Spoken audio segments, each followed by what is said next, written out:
Hey all, இன்னைக்கு பாட் குல்ஃபியோட ஒரு குட்டி ஸ்டோரி பார்க்கலாமா? அண்ட் இப்போ மேங்கோ சீசன் போயிட்டுருக்கு இல்லையா? ஸோ இந்த மேங்கோ வந்து நான் எங்கள் வீட்டு தோட்டத்துலேருந்து தான் பறிச்சது. அண்ட் டேஸ்ட்டு ரொம்பவே சூப்பராக இருந்துச்சு. அண்ட் இதில் நம்ம ஏன் குல்ஃபி பண்ணி பார்க்கக்கூடாது அப்படின்னு சொல்லிட்டு பண்ணி பார்த்துருந்தேன். அண்ட் டேஸ்ட்டு ரொம்ப சூப்பராகவே இருந்துச்சு. அதுக்கு ஃபஸ்ட்டு மேங்கோவை இந்த மாதிரி குட்டி குட்டி பீஸாக கட் பண்ணி மிக்ஸி ஜாரில் சேர்த்துக்கிட்டேன். அண்ட் அதோட ஒரு கப் ஆஃப் மில்கியுமே நான் ஆட் பண்ணிக்கிட்டேன்.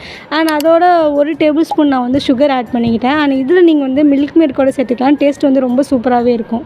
தென் இப்போ நம்ம பண்ணி வச்சுருந்த பேஸ்ட்டை வந்து இந்தமாரி ஒரு குட்டி பாட்டில் வந்து ஊற்றிக்கணும். அண்ட் இதுக்கு மேலே நமக்கு பிடிச்ச நட்ஸ் எல்லாமே ஆட் பண்ணிக்கணும்.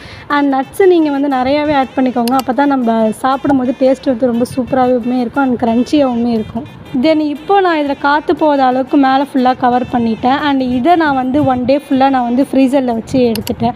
அண்ட் நெக்ஸ்ட் டே மார்னிங் நான் ஓப்பன் பண்ணி பார்க்குறேன். அண்ட் நீங்களே பாருங்கள் எவ்வளோ சூப்பராக வந்திருக்கு அப்படின்னு சொல்லிட்டு. அண்ட் டேஸ்ட்டுமே ரொம்ப சூப்பராகவே இருந்துச்சு. இந்த குல்ஃபி பாட் பண்ணுறதுக்கு ஜஸ்ட்டு 3 இன்க்ரீடியன்ஸ் இருந்தாலே போதும். நம்ம வீட்டிலே சூப்பராக வந்து செஞ்சிடலாம். அண்ட் நீங்களே பாருங்கள் இது எவ்வளோ சூப்பராக செட் ஆகி வந்திருக்கு அப்படின்னு சொல்லிட்டு. இந்த ரெசிபி நீங்கள் ட்ரை பண்ணி பார்த்துட்டு எப்படி இருந்துச்சுன்னு சொல்லிட்டு கமெண்ட் பண்ணுங்கள். அண்ட் இதேமாரி நான் உங்களை இன்னும் ஒரு குட்டி ஸ்டோரியில் மீட் பண்ணுறேன். Bye guys.